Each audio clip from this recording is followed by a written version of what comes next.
looking at these plants, you would wonder why it is called the Cobra plants.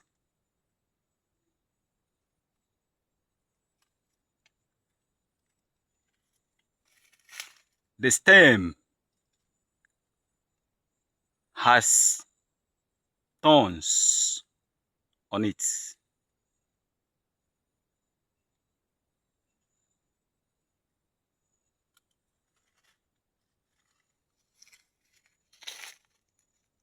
But you would soon get to know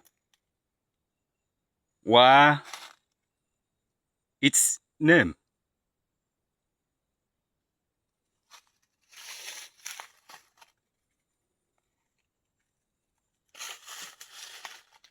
Now,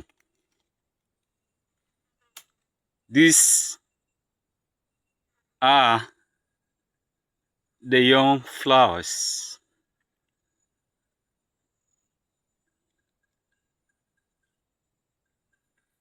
Now you can see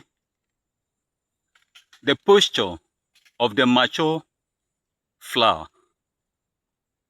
And of course, you now know why the plant is called the Cobra plants.